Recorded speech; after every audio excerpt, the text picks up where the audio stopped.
बिस्मिल्लाहिर्रहमानिर्रहीम। Welcome students, उम्मीद करता हूँ आप सब खैरियत से होंगे। बच्चों, आज हम chapter 19 electric potential and capacitor के तमाम एक्सरसाइज न्यूमेरिकल प्रॉब्लम्स को सॉल्व करेंगे।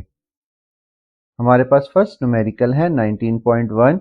A heart defibrillators deliver 4 multiplied 10 raised to power 2 joules of energy by discharging a capacitor initially at 1 multiplied 10 raised to power 4 volt. What is its capacitance? Statement में आपको बेटा डेफिब्रिलेटर्स की energy और potential difference दे दिया गया है। आपने फाइंड आउट करनी है capacitance. Energy store in a capacitor वाले टॉपिक में हमने एनर्जी का फार्मूला पढ़ा था, E is equal to 1/2 CV square. यहाँ से अगर हमने C की वैल्यू यानी कैपेसिटेंस की वैल्यू निकालनी हो तो बेटा 2 इधर जाके मल्टीप्लाई हो जाएगा और V स्क्वायर दूसरी तरफ जाके डिवाइड होगा, तो C की वैल्यू बनेगी 2E divided by V square. यहाँ पर E एनर्जी है और V पोटेंशियल है, दोनों की वैल्यू हमारे पास गिवन है। दोनों की वैल्यू जब हम यहाँ पर पुट करेंगे तो बच्चों हमारे पास आएगा C is equal to 800 divided by 1 multiply 10 raise to power 8। और यहाँ पर बच्चों हम 2 जीरोस को अगर 10 रेज़ टू पावर 2 से कैंसिल कर दें तो बेटा नीचे रह जाएगा 10 रेज़ टू पावर 6 और 10 रेज़ टू पावर 6 ऊपर जाके बेटा हो जाएगा 10 रेज़ टू पावर -6 और 10 रेज़ टू पावर -6 माइक्रो के इक्वल होता है। तो टोटल कैपेसिटेंस हमारे पास आएगी 8 माइक्रोफैरड और यही हमारे पास रिक्वायर्ड आंसर था। नेक्स्ट है बच्चों हमारे पास 19.2। Two capacitor of capacitance C1 is equal to 6 microfarad and C2 is equal to 3 microfarad are connected in series. Calculate the equivalent capacitance. आपके पास दो कैपेसिटर है C1 और C2, दोनों को हमने सीरीज में कनेक्ट किया है और आपको स्टेटमेंट में कहा जा रहा है इनकी इक्विवेलेंट कैपेसिटेंस हमने फाइंड आउट करनी है। गिवन डाटा में दोनों की हमने कैपेसिटेंस लिखी, फाइंड करनी है हमने इक्विवेलेंट कैपेसिटेंस। तो बेटा इक्विवेलेंट कैपेसिटेंस सीरीज का फार्मूला था हमारे पास 1 over equivalent capacitance is equal to 1 over C1 plus 1 over C2। यहाँ पर हम नीचे वैल्यूज को पुट करेंगे C1 और C2 की जगह पर, और यहाँ पर जब हम बेटा एलसीएम लेंगे तो बेटा इसका एलसीएम आएगा 6 और 1 plus 2 is equal to 3 divided by 6। यहाँ पर बेटा 3 1 जार 3 2 जार 6 और यहाँ पर बेटा इक्विवेलेंट कैपेसिटेंस आ गई हमारे पास 2 माइक्रोफैरड और यही हमारे पास रिक्वायर्ड आंसर था। नेक्स्ट है बच्चों 19.3 numerical. A 2200 microfarad capacitor is charged up with a 1.5 volt cell. Calculate the charge and energy stored in a capacitor. Statement में आपको कैपेसिटर की कैपेसिटेंस दे दी गई है और साथ पोटेंशियल भी बता दिया। आपको कहा जा रहा है आपने टोटल चार्ज फाइंड आउट करना है और जितनी एनर्जी उस कैपेसिटर के अंदर स्टोर होगी वो आपने फाइंड आउट करनी है। सबसे पहले बच्चों आपने जो कैपेसिटेंस दी गई है गिवन डाटा के अंदर वो लिखेंगे और कैपेसिटेंस माइक्रोफैरड में थी तो बेटा एसआई यूनिट फैरड होता है, तो इसको माइक्रो को कन्वर्ट करेंगे तो बेटा ये हो जाएगा 10 रेज़ टू पावर -6 और जब हम इसको मजीद सिंप्लीफाई करेंगे मतलब पॉइंट को पीछे शिफ्ट करेंगे तो ये बन जाएगा 2.2 10 raise to power -3 farad. Potential हमारे पास था 1.5 वोल्ट। तो फाइंड करना है हमने चार्ज और एनर्जी को। चार्ज का बेटा formula Q is equal to CV इस चैप्टर में हमने पढ़ा था और एनर्जी स्टोर इन कैपेसिटर में हमने पढ़ा था E is equal to 1/2 CV square. सबसे पहले हमने चार्ज फाइंड आउट करना है, C भी हमारे पास मौजूद है और V भी मौजूद है। तो बेटा इन दोनों को जब हम मल्टीप्लाई करेंगे C और V को तो बेटा हमारे पास आ जाएगा चार्ज, यानी चार्ज हमारे पास आया 3.3 मिली कूलम, क्योंकि 10 रेज़ टू पावर 3 जो है बेटा ये हमारे पास मिली के इक्वल है। अब हमने एनर्जी फाइंड आउट करनी है। एनर्जी के लिए बेटा हमारे पास C की वैल्यू भी है, V की वैल्यू भी है। इस फार्मूले में वैल्यूज पुट करेंगे 1/2 CV की जगह पर तो बेटा हमारे पास आएगा यहाँ पर 0.5 multiply 2.2 multiply 10 raise to power -3 multiply by 2.25। तो बच्चों ये हमारे पास आएगा 2.45 10 रेज़ टू पावर -3 जाउल। और जब ये 10 रेज़ टू पावर -3 को साइंटिफिक नोटेशन से खत्म करेंगे तो बेटा एनर्जी आ जाएगी हमारे पास 0.00248 जाउल और यही हमारे पास रिक्वायर्ड आंसर था। मतलब ये जो एनर्जी है ये कैपेसिटर के अंदर स्टोर होगी और इतना चार्ज कैपेसिटर के अंदर स्टोर होगा जब उसको इतने वोल्टेज के साथ कनेक्ट किया जाएगा। नेक्स्ट है बच्चों हमारे पास 19.4। Find the equivalent capacitance for the circuit if C1 is equal to 1 picofarad, C2 is equal to 0.5 picofarad, C3 is equal to 1 picofarad। यहाँ पर बच्चों आप डायग्राम से समझना, हमारे पास टोटल 4 कैपेसिटर हैं C1, C2, C3। C2 जो है बेटा ये दोनों जो हैं ये पैरेलल कॉम्बिनेशन में कनेक्ट हैं और C1 और C3 ये सीरीज कॉम्बिनेशन में कनेक्ट हैं। सबसे पहले हम क्या करेंगे, इन दोनों C2 की इक्विवेलेंट कैपेसिटेंस फाइंड आउट करेंगे और फिर इन दोनों इक्विवेलेंट कैपेसिटेंस को इनके साथ सीरीज में कनेक्ट करेंगे। मतलब गिवन डाटा में सबसे पहले हमने तीनों की कैपेसिटेंस लिखी C1, C2, C3। हमने इक्विवेलेंट कैपेसिटेंस पूरे सर्किट की फाइंड आउट करनी है, तो बेटा हम दो फार्मूले यूज करेंगे क्योंकि यहाँ पर सीरीज कॉम्बिनेशन भी है और पैरेलल कॉम्बिनेशन भी है। पैरेलल कॉम्बिनेशन में बेटा हम C1 प्लस C2 इसको A और B भी लिख सकते हैं।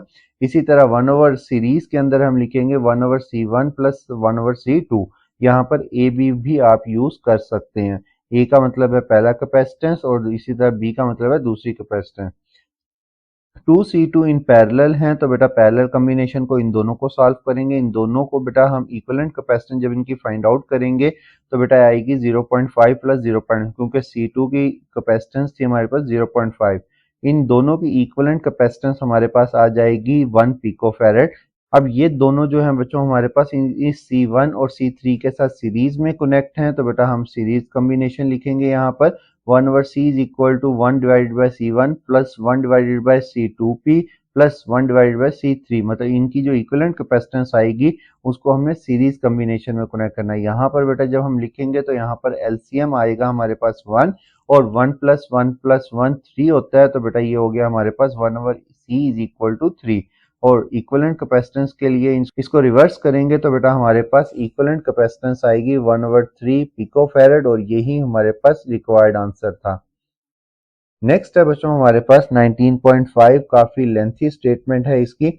Suppose electron in a TV tube are accelerated through a potential difference of 2 multiplied 10 raised to power 4 volt from the heated cathode toward the screen. The distance from the cathode to screen is 25 centimeter. At what speed will the electron impact the phosphorus on the screen? Assume they accelerated from rest and ignore resistive effect. What is the magnitude of electric field? बच्चों जो हमारे पास TV screen होती है ये beam of electron से बनती है और बीम ऑफ इलेक्ट्रॉन बेटा उसकी स्पीड यानी कि जब कोई चीज मूव करती है तो हम कहते हैं उसके पास काइनेटिक एनर्जी होती है। इलेक्ट्रॉन की जो काइनेटिक एनर्जी होगी बेटा जितना हम पीछे से उसको पोटेंशियल प्रोवाइड करते हैं उतनी ही काइनेटिक एनर्जी होती है। यहाँ पर बेटा हम सबसे पहले उसका पोटेंशियल लिखेंगे, मतलब जितना पोटेंशियल हमने इलेक्ट्रॉन को प्रोवाइड किया 2 multiply 10 raise to power 4 volt और डिस्टेंस जो उसने ट्रेवल किया है बेटा वो है 25 सेंटीमीटर। मीटर में कन्वर्ट करेंगे तो ये आ जाएगा 0.25 मीटर।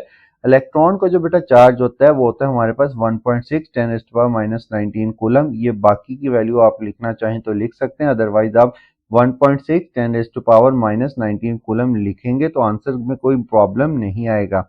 इसी तरह मैस ऑफ इलेक्ट्रॉन होता है 9.1 multiply 10 raise to power -31 kg। ये सारा हमारे पास गिवन डाटा था, ये दोनों वैल्यूज हमारे पास स्टेटमेंट में थी और ये दोनों वैल्यूज हमें पता होनी चाहिए। हमने फाइंड आउट करनी है इम्पैक्ट स्पीड यानी कि इलेक्ट्रॉन जिस स्पीड से मूव कर रहा है और दूसरी इलेक्ट्रिक फील्ड फाइंड आउट करनी है।